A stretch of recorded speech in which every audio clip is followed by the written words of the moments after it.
Hello दोस्तों, आपका अपने YouTube channel study for success 4.0 में स्वागत है। मैं विकास आपका अपने YouTube चैनल पर स्वागत करता हूं। दोस्तों, आप सभी की बहुत ज्यादा कमेंट आ रही थी कि भैया जो हमारा अभी हिस्ट्री का सेकंड पेपर होने वाला है ए 416 कोड का, यानी कि भारतीय संस्कृति का इतिहास। दोस्तों, उस पर आपकी कमेंट थी कि भैया उस पर मास्टर वीडियो लेकर आइए, तो हाजिर है आपका भाई आपकी डिमांड के ऊपर एक बेहतरीन सी मास्टर वीडियो के साथ में। दोस्तों, इस मास्टर वीडियो को बनाने में बहुत ज्यादा मेहनत लगी, क्योंकि आपका इसमें 4 यूनिट थी और चारों के चारों यूनिट का अध्ययन मैंने खुद किया है और एक एक क्वेश्चन बहुत ज्यादा इंपॉर्टेंट है आपके लिए इस वीडियो में। दोस्तों, अगर आपने पिछली वीडियो नहीं देखी है, वो भी बहुत ज्यादा इंपॉर्टेंट वीडियो है, उसको भी आप जाकर देखिए, क्योंकि जो क्वेश्चन मैंने उस वीडियो में कराए हैं वो क्वेश्चन मैंने इस वीडियो में नहीं लिए हैं, क्योंकि वो वीडियो भी बहुत ज्यादा इंफॉर्मेटिव है। आप उसको जाकर जरूर देखिए, आपकी तैयारी और भी बेहतरीन हो जाएगी। देखिए दोस्तों, जो हमारी ये मास्टर वीडियो है, आप सभी को पता है एक टोटल सफिशियंट वीडियो होती है।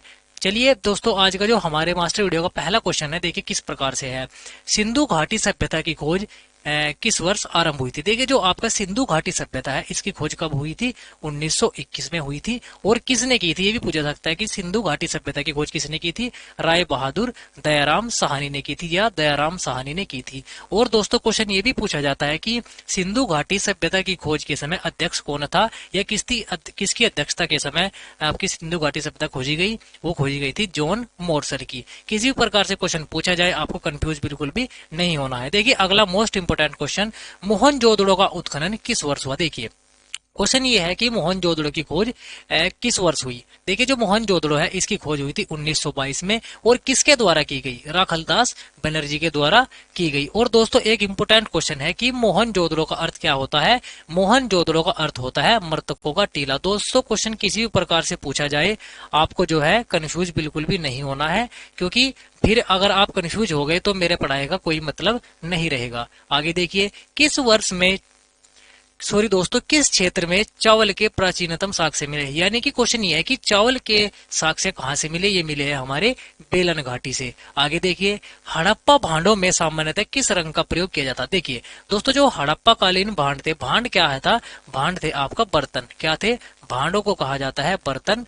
और आपसे पूछा गया है कि उस टाइम के जो बर्तन थे वे किस रंग के थे। वे थे लाल रंग के। हड़प्पा कालीन लोग बर्तनों को पकाने में लाल रंग का प्रयोग करते हैं। ये भी क्वेश्चन पूछा गया है। आगे देखिए, क्वेश्चन नंबर 5, हड़प्पा सभ्यता के अवशेष मेरठ जिले के किस स्थल से मिले। देखिए, ये मिले हैं आपके आलमगीरपुर से। देखिए, यहाँ से जो हड़प्पा कालीन स्थल है, वहां से 4 क्वेश्चन पूछे जाते हैं। 100 क्वेश्चन पूछा जाता है आपका पूर्वी स्थल से, एक पश्चिमी स्थल से, और एक उत्तरी और एक दक्षिणी। देखिए, अगर आपसे पूछ लिया जाए कि आलमगीरपुर कहाँ पर स्थित है, ये आपका हड़प्पा सभ्यता का सबसे पूर्वी स्थल है। और कहाँ पर स्थित है? मेरठ में स्थित है। और क्वेश्चन ये भी पूछा जा सकता है कि किस नदी के किनारे पर है। ये है आपका हिंडन नदी के किनारे पर। इसी प्रकार से जो सबसे दक्षिण में है वो देमाबाद है। और देमाबाद कहाँ पर स्थित है? ये है आपका महाराष्ट्र में, याद रखना है। और किस नदी के तट पर है? परवरा नदी के तट पर है। और सबसे अगर आपसे पूछ लिया जाए सबसे पश्चिमी स्थल, सबसे पश्चिमी स्थल कौन सा है? सुतकांगेडोर है।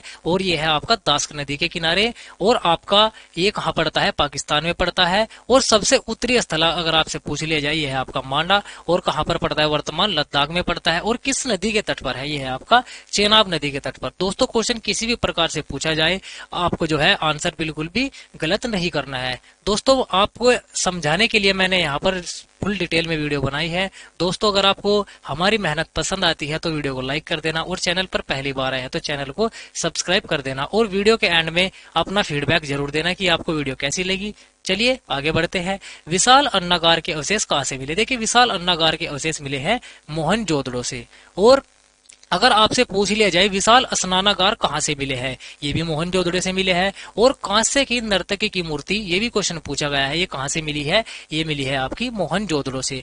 जो भी इंपोर्टेंट क्वेश्चन है वो मैंने आपका इसमें सब लिए हैं। और जितने मैं क्वेश्चन साइड में बता रहा हूँ ना दोस्तों, ये बहुत ज्यादा इंपोर्टेंट है, तो इनको तो हमेशा एकदम पेपर तक याद ही रखना है। आगे देखिए, सिंधु वासियों का प्रथम देवता कौन था। देखिए, जो आपके सिंधु वासी थे, उनका जो प्रथम देवता था, यानी कि वे किस देवता की पूजा करते थे? वे करते थे पशुपति की। और ये तो था आपका सिंधु वासियों का। और अगर आपसे पूछ लिया जाए हड़प्पा सभ्यता में किसकी पूजा होती थी। देखिए, हड़प्पा सभ्यता के लोग थे जो वो करते थे आपका मातृ देवी की पूजा। दोनों अलग अलग क्वेश्चन है, याद रखने हैं। आगे देखिए, सबसे प्राचीन ग्रंथ कौन सा है, यह आपसे पूछ लिया है कि सबसे प्राचीन वेद कौन सा है, वेद भी पूछा जा सकता है, वो है आपका ऋग्वेद, याद रखना है।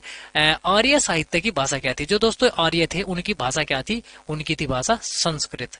आगे बढ़ते हैं नेक्स्ट क्वेश्चन की ओर। क्वेश्चन नंबर मोस्ट इंपोर्टेंट है जो आपका 10वां क्वेश्चन, भारतीय संगीत का उद्गम किस वेद से हुआ है, यानी कि जो भारतीय संगीत का जनक है वो कौन सा वेद माना जाता है, वो माना जाता है सामवेद। कौन सा माना जाता है, सामवेद भारतीय संगीत का जनक है, सैफोर संगीत और सैफोर सामवेद। आगे देखिए, सिंधु सभ्यता के लोग किस धातु से परिचित नहीं थे। देखिए, जो आपका सिंधु सभ्यता के लोग हैं वो किस धातु के बारे में नहीं जानते थे, लोहे के बारे में जो है उन्हें ज्ञान नहीं था। आगे देखिए, चारों आश्रमों का उल्लेख किस में मिलता है। देखिए, जो आपके 4 आश्रम हैं इनका उल्लेख मिलता है जबालोपनिषद में। किस में मिलता है, जबालोपनिषद में मिलता है। क्वेश्चन ये भी पूछा जाता है कि जो हमारा सत्यमेव जयते है वो कहाँ से लिया गया है, वो लिया गया है मुंडकोपनिषद से। Most important question. और भारत का, सॉरी दोस्तों, आपका जो सबसे बड़ा उपनिषद है वो कौन सा है, वो है वृहदारण्यक। कौन सा है, वृहदारण्यक है। और उपनिषद से रिलेटेड जितने भी क्वेश्चन थे वो पिछली वीडियो में है, तो आप उसको जाकर देखिए, मैं यहाँ पर उनको डिफाइन नहीं करूंगा। आगे देखिए, घोड़े के अवशेष किस स्थल से मिले हैं। देखिए, जो आपका घोड़े के अवशेष है वो मिले हैं लोथल से, बहुत ज्यादा इंपोर्टेंट है। और लोथल से और क्या मिला है, अग्निकुंड के साक्ष्य मिले हैं आपका लोथल से। ये भी पूछा जा सकता है कि अग्निकुंड के साक्ष्य किस स्थल से मिले हैं, वो मिले हैं लोथल से। आगे देखिए नेक्स्ट क्वेश्चन, क्वेश्चन नंबर 14, कौन सा आश्रम मानव जीवन का अंतिम आश्रम माना गया है। देखिए, जो आपके 4 आश्रम हैं उनमें सबसे अंतिम आश्रम कौन सा है, वो है आपका सन्यासी आश्रम। आगे देखिए, ऋग्वेद में गंगा नदी का वर्णन कितनी बार हुआ है। देखिए, इंपोर्टेंट क्वेश्चन है दोस्तों, एक एक क्वेश्चन बहुत ज्यादा मेहनत से बनाया हुआ है, तो क्वेश्चन को ध्यान से पढ़ना है और याद रखना है। देखिए, जो आपका ऋग्वेद है, ऋग्वेद में गंगा नदी का जो उल्लेख है या वर्णन है वो किया गया है केवल एक बार। और ऋग्वेद में सबसे अधिक चर्चा किस पशु की गई है। देखिए, जो आपका ऋग्वेद है, ऋग्वेद में सबसे ज्यादा चर्चा की गई है गाय पर। और गाय को जो है कहा गया है, क्या कहा गया है, अगण्य कहा गया है। याद रखेंगे, बहुत ज्यादा इंपोर्टेंट है। आगे देखिए, जैन धर्म में, सॉरी दोस्तों, जैन धर्म के आदिनाथ या संस्थापक कौन है। देखिए, जो आपके जैन धर्म के संस्थापक है वो है आपका ऋषभदेव। अगर आपसे क्वेश्चन पूछ लिया जाए कि जैन धर्म के वास्तविक संस्थापक कौन है, तो आपका आंसर होगा महावीर स्वामी। और जो महावीर स्वामी है वो जैन धर्म के कौन से वे तीर्थंकर थे, 24वें तीर्थंकर थे। और क्वेश्चन ये भी पूछा जाता है कि जैन धर्म के 23वें तीर्थंकर कौन थे, तो 23वें तीर्थंकर आप याद रखेंगे कौन थे, पार्श्वनाथ थे। एक एक क्वेश्चन बहुत ज्यादा महत्वपूर्ण है, तो ध्यान से पढ़ना है। आगे देखिए, जैन साहित्य का इतिहास किस ग्रंथ में मिलता है। देखिए, जो आपका जैन साहित्य है इसका जो इतिहास है, यानी कि जैन साहित्य के बारे में हमें जानने के लिए किस ग्रंथ से मिलती है, ये मिलती है हमारे भगवती सूत्र से या कल्प सूत्र से। और दोस्तों, जो एक कल्प सूत्र है ये किसके द्वारा लिखा गया है, ये लिखा गया भद्रबाहु के द्वारा। याद रखेंगे, इंपोर्टेंट है। आगे देखिए, महावीर स्वामी का जन्म कहाँ हुआ था। देखिए, जो हमारे महावीर स्वामी जी है उनका जन्म कहाँ पर हुआ था, कुंडग्राम में हुआ था। और दोस्तों, जो ये महावीर स्वामी जी है इन्होंने पूरे जैन संघ को कितने गणों में बांटा था, 11 गणों में बांटा था। और इन्होंने 5 नियम दिए थे। कितने नियम दिए थे, 5 नियम दिए थे। और क्वेश्चन ये पूछा जाता है कि महावीर स्वामी ने 5वां नियम कौन सा दिया था, वो दिया था ब्रह्मचर्य। मोस्ट इंपोर्टेंट क्वेश्चन है, याद रखेंगे। आगे देखिए, बौद्ध धर्म के संस्थापक कौन थे। देखिए, जो हमारा बौद्ध धर्म है, बौद्ध धर्म के संस्थापक कौन थे, वे थे आपके महात्मा गौतम बुद्ध जी, जिनको कहा जाता है एशिया का किरणपुंज या द लाइट ऑफ एशिया। और महात्मा बुद्ध जी से कौन कौन से इंपोर्टेंट क्वेश्चन पूछे जा सकते हैं वो देखिए। देखिए, महात्मा बुद्ध जी का जो जन्म है वो हुआ था 563 ईसा पूर्व में। और कहाँ पर हुआ था, कपिलवस्तु में हुआ था। और महात्मा बुद्ध जी के बचपन का नाम था सिद्धार्थ। और इनका जो वंश है वो है इनका शाक्य वंश, इसीलिए इनको क्या कहा जाता है, शाक्य मुनि भी कहा जाता है। ये भी याद रखें कि शाक्य मुनि किसका उपनाम है, वो आपका गौतम बुद्ध जी का नाम है, उपनाम है, सॉरी। और इनके पिता का क्या नाम था, पिता का नाम शुद्धोधन था। और क्वेश्चन ये भी पूछा जाता है कि बौद्ध धर्म के जो आपके संस्थापक है गौतम बुद्ध जी, उनकी माता का क्या नाम था, महामाया था। और मोस्ट इंपोर्टेंट है कि उनकी माता किस वंश से संबंधित थी, ये थी कोलिय वंश से संबंधित। इंपोर्टेंट है, एक एक क्वेश्चन याद रखेंगे। आगे देखिए, महात्मा बुद्ध ने अपना प्रथम उपदेश कहाँ दिया था। देखिए, जो हमारे महात्मा बुद्ध जी हैं इन्होंने अपना प्रथम उपदेश दिया था सारनाथ में, और किस भाषा में दिया था, ये भी इंपोर्टेंट है, पाली भाषा में दिया था। और जो इन्होंने प्रथम उपदेश दिया था इसको क्या कहा गया है, इसको कहा गया है धर्म चक्र प्रवर्तन। इंपोर्टेंट है, मोस्ट इंपोर्टेंट है, याद रखेंगे।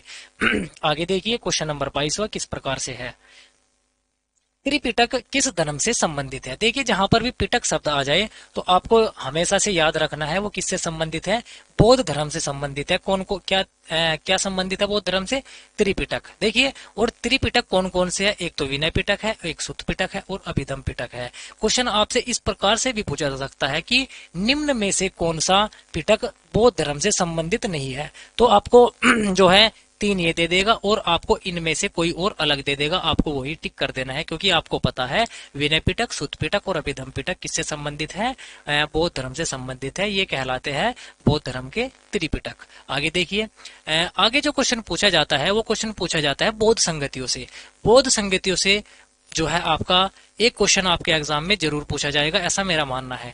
देखिए जो बौद्ध संगतियां है, पहले तो आपको याद रखना है कि कितनी बौद्ध संगति हुई है, वे 4 हुई है। और 4 बौद्ध संगतियां हैं। 4 बौद्ध संगति के बाद जो है बौद्ध धर्म हीनयान और महायान शाखा में बट गया था।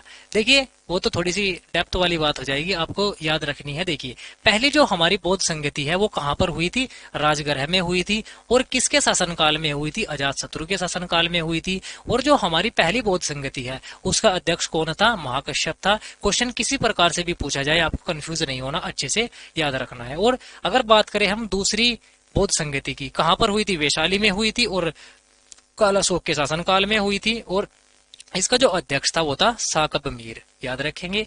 और जो तीसरी इंपोर्टेंट है वो है पाटलिपुत्र में हुई थी तीसरी बौद्ध संगति, और किसके शासनकाल में हुई थी, अशोक के शासनकाल में हुई थी। और तीसरी बौद्ध संगति के समय जो आपके अध्यक्ष थे वे थे मोगलीपुत्र। और इसी प्रकार से जो है हमारी चौथी बौद्ध संगति कुंडलवन में हुई थी, और किसके शासनकाल में हुई थी, कनिष्क के शासनकाल में हुई थी। और जो आपका इसके अध्यक्ष है वो थे वसुमित्र। क्वेश्चन आपसे देखिए ऐसे पूछा जाएगा कि दूसरी बौद्ध संगति किसके शासनकाल में हुई थी। देखिए दूसरी जो बौद्ध संगति है किसके शासनकाल में हुई थी, अशोक के शासनकाल में हुई थी। क्वेश्चन चाहे कैसे भी पूछा जाए आपको कंफ्यूज नहीं होना है, अच्छे से याद करके जाना है। आगे देखिए पुरुष सूक्त ऋग्वेद के किस मंडल में है। देखिए जो आपका ये पुरुष सूक्त है ये जो है आपका ऋग्वेद के किसी कौन से मंडल में है, ये है 10वें मंडल में है। और इसी को कहा जाता है वर्ण व्यवस्था। क्या कहा जाता है, चतुस्वर्ण व्यवस्था कहा जाता है। ये आपका किस मंडल में है ऋग्वेद के, ये है आपके 10वें मंडल में। इंपोर्टेंट है, याद रखेंगे।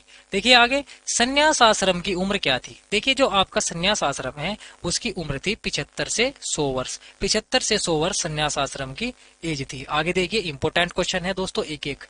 हड़प्पा की 2 सबसे महत्वपूर्ण फसलें कौन सी है। देखिए जो हड़प्पा कालीन 2 महत्वपूर्ण इंपोर्टेंट फसलें हैं वो है आपकी गेहूं व जौ। क्या है, गेहूं व जौ है। आगे देखिए ऋग्वेद में निष्क आभूषण था। देखिए सबसे पहले तो आपसे यही पूछा जा सकता है कि ऋग्वेद काल में निष्क क्या था। निष्क था आपका एक प्रकार का आभूषण, और कहां पर पहना जाता था, ये पहना जाता था गले में। आगे देखिए महावीर स्वामी के प्रथम शिष्य कौन थे। देखिए जो महावीर स्वामी जी है उनके प्रथम शिष्य उनके दामाद कौन थे, जमाली थे। आगे देखिए भारत का सबसे प्राचीन वंश कौन सा है। देखिए जो भारत का सबसे प्राचीनतम वंश है वो है आपका मौर्य वंश। आगे देखिए जुते हुए खेत के साक्ष्य कहाँ से मिले हैं। मोस्ट इंपोर्टेंट क्वेश्चन है, ये मिले हैं आपके काली बंगन से। आगे देखिए सप्तांग सिद्धांत किससे जुड़ा है, ये है आपका कौटिल्य से संबंधित। सप्तांग सिद्धांत किसने दिया है, कौटिल्य ने दिया है। और इनका ही उपनाम क्या है, चाणक्य है। ठीक है दोस्तों, एक एक क्वेश्चन बहुत ज्यादा इंपॉर्टेंट है तो ध्यान से पढ़ना है। पतंजलि ने योग का वर्णन किस पुस्तक में किया है। देखिए जो योग है सबसे पहले तो यही पूछा जाएगा कि योग के संस्थापक कौन है, वो पतंजलि जी हैं। और किस पुस्तक में इसका वर्णन है, ये आपका योग दर्शन या योग सूत्र में इसका जो है वर्णन दिया गया है, जो कि पतंजलि के द्वारा लिखी गई पुस्तक है। आगे देखिए चीन के सबसे पहले कौन से दार्शनिक थे जो नालंदा विश्वविद्यालय में पढ़ने आए थे। देखिए जो ह्वेनसांग है, ह्वेनसांग कौन था, एक चीनी यात्री था। और ह्वेनसांग को ही कहा जाता है यात्रियों का राजकुमार। ये भी इंपोर्टेंट है, याद रखेंगे। मुद्राक्षस किसने लिखी है। देखिए मुद्राक्षस बहुत इंपोर्टेंट पुस्तक है और पूछी जाती है, ये लिखी है विशाख दत्त ने। आगे देखिए पकी मिट्टी का हल कहाँ से मिला? देखिए जो पकी हुई मिट्टी है उसका हल मिला है आपका बनावली से, और बनावली कहाँ पर है? हरियाणा में स्थित है। आगे देखिए हड़प्पा संस्कृति में गेहूं यव, देखिए यहाँ पर एक शब्द आया है यव। यव किसके लिए प्रयोग किया गया है? जौ के लिए प्रयोग किया गया है। इंपोर्टेंट है, ये भी याद रखेंगे। यव तथा कपास की खेती के साक्ष्य कहाँ से मिले? ये मिले हैं आपके मेहरगढ़ से। मेहरगढ़ से कपास, जौ और गेहूं के साक्ष्य मिले हैं। और मेहरगढ़ कहाँ पर स्थित है? पाकिस्तान में स्थित है। आजीवक संप्रदाय के प्रवर्तक कौन थे? देखिए आजीवक जो संप्रदाय है इसके आपका संस्थापक थे मखमली गोशाल। आगे देखिए वेदांत किसे कहा गया है? देखिए वेदांत कहा गया है उपनिषदों को, और उपनिषदों की संख्या कितनी है? 108 है, याद रखेंगे। आगे देखिए बंदरगाह के साक्ष्य कहाँ से मिले हैं? देखिए हड़प्पा कालीन जो बंदरगाह है उसके साक्ष्य कहाँ से मिले हैं? वो आपका लोथल से मिले हैं। धोलावीरा कहाँ पर स्थित है? दोस्तों एक एक क्वेश्चन बहुत ज्यादा इंपोर्टेंट है, तो ध्यान से पढ़ना है। धोलावीरा कहाँ पर स्थित है? देखिए धोलावीरा जो स्थल है वो स्थित है आपका गुजरात में। आगे देखिए नेक्स्ट क्वेश्चन की ओर बढ़ते हैं। 40वां क्वेश्चन, हड़प्पा सभ्यता की अधिकांश मोहरें किसकी बनी हुई थी? देखिए जो आपकी हड़प्पा सभ्यता की अधिकांश मोहरें थी वो बनी हुई थी सेल घड़ी की। आगे देखिए बारबरा की गुफाओं का संबंध किससे है? ये है आपका राजा हर्ष से। काला पैगोडा के नाम से किस मंदिर को जाना जाता है? देखिए जो आपका ब्लैक पैगोडा है वो जाना जाता है सूर्य मंदिर को। वो सूर्य मंदिर कहाँ का है? ये कोणार्क में स्थित है। देखिए अगला मोस्ट इंपोर्टेंट क्वेश्चन, शून्यता का सिद्धांत किसने दिया है? देखिए जो आपका शून्यता का सिद्धांत है वो दिया है आपका नागार्जुन ने। और नागार्जुन किस धर्म से संबंधित है? ये है आपका बौद्ध धर्म से संबंधित, याद रखेंगे, इंपोर्टेंट है।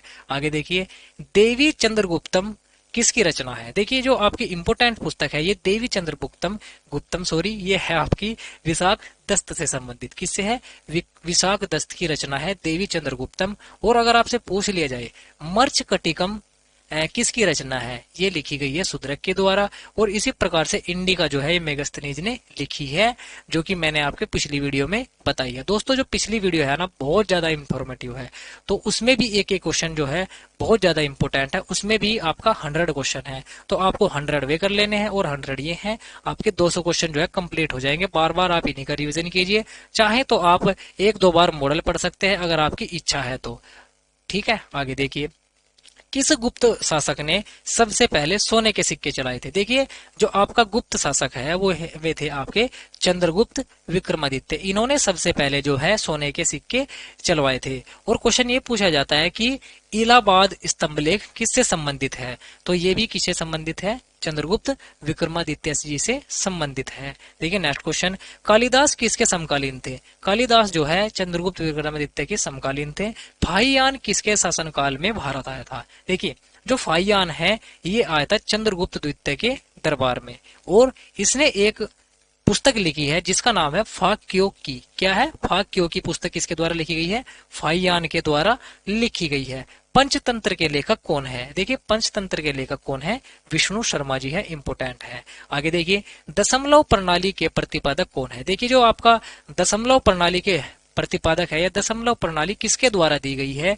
ये दी गई है आर्यभट्ट जी के द्वारा। और इनका ये कथन है चंद्रमा पृथ्वी का चक्कर लगाती है। देखिए जो चंद्रमा है, सॉरी दोस्तों, चंद्रमा जो है वो पृथ्वी का चक्कर लगाता है, ये किसने कहा है? ये कथन कहा है आपका आर्यभट्ट जी ने। आगे देखिए नेक्स्ट क्वेश्चन की ओर बढ़ते हैं। क्वेश्चन नंबर 50, अष्टांग हृदय पुस्तक के लेखक कौन है? देखिए जो आपके अष्टांग हृदय पुस्तक है इसके लेखक है आपके बाणभट्ट जी। और अगर आपसे पूछ लिया जाए इंपोर्टेंट क्वेश्चन, इधर देखिए नाट्य शास्त्र किसके द्वारा लिखी गई पुस्तक है? भरत मुनि जी के द्वारा। और अभिज्ञान शकुंतलम ये किसने लिखी है? कालिदास ने लिखी है। और आपका 10 कुमार चरित्र ये किसने लिखी है? आचार्य दंडी ने लिखी है। दोस्तों एक एक क्वेश्चन जो साइड में लिख रहा हूं ना बहुत ज्यादा मोस्ट इंपोर्टेंट है, क्योंकि एक एक क्वेश्चन मैंने रिसर्च के साथ बनाया है, तो ध्यान से पढ़ना है और याद रखना है। महारेली लौह स्तंभ कहाँ पर स्थित है? देखिए महारेली जो है ये आपका ये दिल्ली में स्थित है। 64 योगिनी मंदिर कहाँ स्थित है? देखिए 64 योगिनी मंदिर खजुराहो में स्थित है। और पाटलिपुत्र का संस्थापक कौन है? यह है आपका उदयन। कौन है? उदयन है। आगे देखिए नेक्स्ट क्वेश्चन, क्वेश्चन नंबर 54 की ओर बढ़ते हैं। अशोक के शिलालेख पर स्थित ब्राह्मी लिपि को सबसे पहले किसने पढ़ा था? देखिए जो आपका अशोक के शिलालेख है इसमें सबसे पहले तो इंपोर्टेंट ये कौन सी लिपि में लिखी गई है, ब्रह्मी लिपि में लिखी गई है। और इनको पढ़ने वाला सर्वप्रथम व्यक्ति कौन था, या सर्वप्रथम किस व्यक्ति ने ये पढ़े थे, ये पढ़े थे आपका जेम्स प्रिंसेप ने। याद रखेंगे, बहुत ज्यादा इंपोर्टेंट है। आगे देखिए, जगन्नाथ मंदिर कहाँ स्थित है, यह है आपका ओडिशा में स्थित।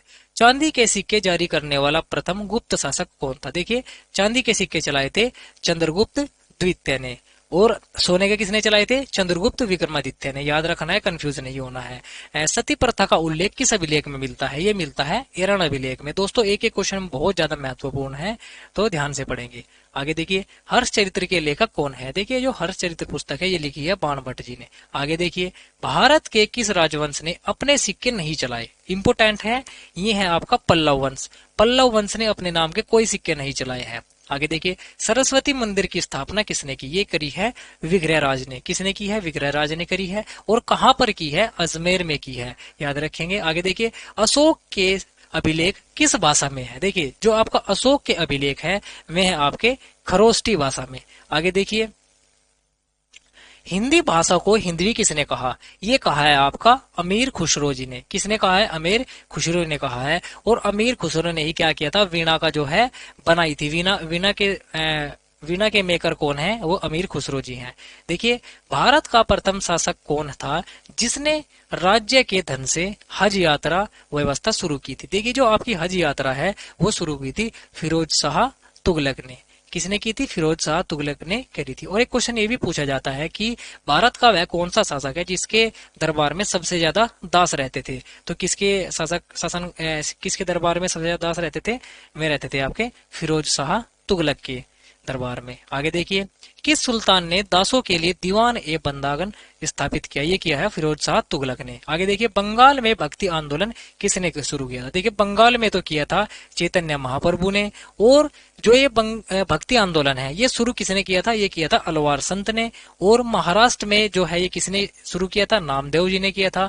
और इसी प्रकार से जो ये भक्ति आंदोलन है उत्तर भारत में शुरू किया था रामानंद जी ने। ये वही रामानंद जी हैं जो कबीर के गुरु हैं। क्वेश्चन ये भी पूछा सकता है कि कबीर के गुरु कौन है, गुरु रामानंद जी है। याद रखेंगे। आगे देखिए, चिश्ती संप्रदाय के संस्थापक कौन है, इंपोर्टेंट है, ये है आपके मोइनुद्दीन चिश्ती जी। देखिए, किसने कहा था दिल्ली अभी दूर है, ये कहा था निजामुद्दीन औलिया जी ने। आगे देखिए, पारसी त्योहार नौरोज किसने शुरू किया था, देखिए जो आपका नौरोज त्योहार है ये एक पारसी त्योहार है, ये शुरू किया था बलबन ने। और बलबन ने सिजदा और पैबोस प्रथा भी शुरू की थी, ये भी याद रखेंगे, इंपोर्टेंट है। चलिए आगे बढ़ते हैं नेक्स्ट क्वेश्चन की ओर। देखिए, आगरा का लाल किला किसने बनवाया था, देखिए जो आपका आगरा का लाल किला है वो बनवाया था अकबर ने। शेरशाह का मकबरा कहाँ स्थित है, देखिए शेरशाह का मकबरा जो है वो सासाराम में स्थित है जो कि बिहार में है। आगे देखिए, बुलंद दरवाजा कहाँ पर स्थित है, देखिए बुलंद दरवाजा है आपका फतेहपुर सीकरी में। और इसकी जो स्थापना है वो करी थी अकबर ने। किसने की थी, अकबर ने बुलंद दरवाजे की स्थापना करी थी, कहां पर, फतेहपुर सीकरी में। आगे देखिए, मुगल काल ने सर्वाधिक किस काल को प्रभावित किया, देखिए जो मुगल काल है, मुगल काल में जो है सबसे अधिक प्रभावित हुई है आपकी स्थापत्य कला। क्या हुई है, स्थापत्य कला जो है मुगल काल में सबसे ज्यादा प्रभावित हुई है। आगे देखिए, मोती मस्जिद कहां पर स्थित है, मोती मस्जिद देखिए आपका ये स्थित है आगरा में। कहां पर स्थित है, आगरा में स्थित है। आगे देखिए, इलाहाबाद का किला किसने बनवाया था, देखिए इलाहाबाद का किला बनवाया था अकबर ने। किसने बनवाया था, अकबर ने। आगे देखिए नेक्स्ट क्वेश्चन, आगरा नगर की स्थापना किसने की थी, देखिए जो आपका आगरा नगर है इसकी स्थापना करी थी सिकंदर लोदी ने। आगे देखिए, ताजमहल का निर्माण किसने कराया था, देखिए ताजमहल का निर्माण कराया था शाहजहां ने। और किसकी याद में कराया था, आप सभी को पता है, अपनी पत्नी मुमताज महल की याद में शाहजहां ने ताजमहल का निर्माण कराया था। आगे देखिए, मोस्ट इंपोर्टेंट क्वेश्चन, गुलरुखी उपनाम से किसने कविताएं लिखी, देखिए गुलरुखी उपनाम से जो कविताएं लिखता था वो लिखता था सिकंदर लोदी। आगे देखिए, एतमा उद्दौला का मकबरा किसने बनवाया था, देखिए एतमा उद्दौला का जो अकबरा है सॉरी दोस्तों मकबरा है वो बनवाया था नूरजहां ने। मक्का कहाँ पर स्थित है, मक्का है आपका सऊदी अरब में स्थित है। पुराणों का अध्ययन करने वाला प्रथम मुसलमान कौन था, वेरी वेरी मोस्ट इंपोर्टेंट है। देखिए जो पुराणों का अध्ययन करने वाला प्रथम मोमडन था वो था आपका बदायूनी। कौन था, बदायूनी। और आपसे क्वेश्चन पूछा जा सकता है कि शाहनामा पुस्तक किसके द्वारा लिखी गई है, देखिए शाहनामा पुस्तक के लेखक है फिरदौसी। कौन है, फिरदौसी है। तोताए हिंद किसे कहा जाता है? देखिए तोताए हिंद कहा जाता है अमीर खुसरो को। और अमीर खुसरो का जन्म कहाँ पर हुआ था ये भी पूछा जाता है, ये हुआ था पटियाला में। देखिए नालंदा विश्वविद्यालय किसने नष्ट किया? ये किया था बख्तियार खिलजी ने। आगे देखिए भारत में एकता प्रथा किसने शुरू की? ये की थी आपकी इल्तुतमिश ने। आगे देखिए क्वेश्चन नंबर 84वां इंपोर्टेंट है, देखेंगे। औरंगजेब ने किस सिख गुरु की हत्या की थी? देखिए जो औरंगजेब है इसने एक सिख गुरु थे, कौन? गुरु तेग बहादुर, उनकी हत्या कर दी थी। आगे देखिए बाबर का मकबरा कहाँ पर स्थित है? देखिए बाबर का मकबरा जो है वो स्थित है आपका काबुल में। और काबुल कहाँ पर है? अफगानिस्तान में स्थित है। आगे देखिए विनय पत्रिका के लेखक कौन है? विनय पत्रिका के जो लेखक है आपका ये है तुलसीदास जी। आगे देखिए हम्पी के विठल स्वामी के मंदिर का निर्माण किसने कराया था? ये कराया था कृष्णदेव राय जी ने। इंपोर्टेंट है, याद रखेंगे। आगे देखिए 88वां क्वेश्चन, मुगल परिवार का सबसे विद्वान शहजादा कौन था? ये था आपका दारा शिकोह। आगे देखिए मुगलों में कुशल वीणावादक कौन था? देखिए जो आपका औरंगजेब था ये एक वीणावादक था कुशल। आगे देखिए हुमायूं नामा किसके द्वारा लिखी गई है? देखिए जो हुमायूं नामा है ये लिखी गई है गुलबदन बेगम के द्वारा। आगे देखिए इंपोर्टेंट क्वेश्चन है, सीरी का महल किसने बनवाया था? देखिए जो सीरी का महल का निर्माण है वो कराया था अलाउद्दीन खिलजी ने। आगे देखिए ब्रह्म समाज की स्थापना कब हुई थी? देखिए जो ब्रह्म समाज है उसकी स्थापना हुई थी 1828 में। और किसने की थी? राजा राम मोहन राय जी ने की थी। और जो आपका ये इसी प्रकार से पूछा जा सकता है कि आर्य समाज की स्थापना कब हुई थी? 1875 में हुई थी। और कहाँ पर हुई थी ये भी इंपोर्टेंट है, बंबई में हुई थी। और जो आपका ये आर्य समाज है इसके संस्थापक कौन थे? दयानंद सरस्वती जी थे। और इन्होंने ही एक पुस्तक लिखी है आपका सत्यार्थ प्रकाश। क्वेश्चन पूछा जाता है कि सत्यार्थ प्रकाश नामक पुस्तक किसने लिखी है? ये लिखी है आपकी स्वामी दयानंद सरस्वती जी ने। और इन्होंने ही एक इम्पोर्टेंट नारा दिया है, वेदों की ओर लौटो। वेदों की ओर लौटो नामक नारा किसने दिया है? ये दिया है आपका स्वामी दयानंद सरस्वती जी ने। क्वेश्चन चाहे किसी भी प्रकार से पूछा जाए आपको कंफ्यूज बिल्कुल भी नहीं होना है। आगे देखिए शिकागो में सर्वधर्म सम्मेलन कब हुआ था? देखिए शिकागो में जो धर्म सम्मेलन है वो हुआ था आपका 1893 में। इंपोर्टेंट है, याद रखेंगे। देखिए आगे सारदा कानून किससे संबंधित है? देखिए जो सारदा कानून है वो बाल विवाह से संबंधित है। और क्वेश्चन ये भी पूछा जाता है कि सारदा कानून कब पारित हुआ था? तो याद रखेंगे कब पारित हुआ था? 1929 में पारित हुआ था। सत्यशोधक समाज की स्थापना किसने की थी? देखिए जो सत्यशोधक समाज है उसकी स्थापना करी थी आपकी महात्मा ज्योतिबा फूले जी ने। और गुलामगिरी भी पुस्तक इन्हीं के द्वारा लिखी गई है, याद रखेंगे। आगे देखिए चार्ल्स वुड डिस्पैच किससे संबंधित है? देखिए जो आपके चार्ल्स वुड डिस्पैच है ये है शिक्षा से संबंधित। आगे देखिए इंपोर्टेंट क्वेश्चन है, भारतीय शिक्षा आयोग का गठन कब हुआ था? ये हुआ था आपका 1892 में। आगे देखिए इंपोर्टेंट क्वेश्चन है 98वां, भारत में अंग्रेजी शिक्षा आरंभ किसने की थी? देखिए जो भारत में अंग्रेजी शिक्षा आरंभ करने का श्रेय जाता है वो जाता है मैकाले को। आगे देखिए 99वां क्वेश्चन जो कि हमारी वीडियो का अंतिम क्वेश्चन है, भारत के प्रथम समाचार पत्र कौन सा था? देखिए जो भारत का सबसे प्रथम समाचार पत्र है वो था आपका दी बंगाल गजट। क्या है? दी बंगाल गजट। दोस्तों ये थे हमारे आज के टॉप 99 क्वेश्चन। दोस्तों अगर आपको वीडियो अच्छी लगती है तो वीडियो को लाइक कर देना। और चैनल पर पहली बार आए हैं तो चैनल को जरूर सब्सक्राइब कर देना। और दोस्तों आपको अगर आज की जो है पीडीएफ चाहिए, पीडीएफ के लिए आपको जो है टेलीग्राम चैनल को ज्वाइन कर लेना है, लिंक डिस्क्रिप्शन में मिल जाएगी। अगर आपने पहली वीडियो नहीं करी है तो आप उसको भी कर लीजिए, उसकी भी जो है आपको लिंक नीचे ही मिल जाएगी। बहुत ज्यादा इंपोर्टेंट वीडियो है, दोनों को बार बार रिवाइज कीजिए तो आपके जो है अच्छे ही नंबर बनेंगे। चलिए दोस्तों मिलते हैं अब एक बेहतरीन से एनालिसिस में, तब तक के लिए बाय बाय, टेक केयर, जय हिंद दोस्तों।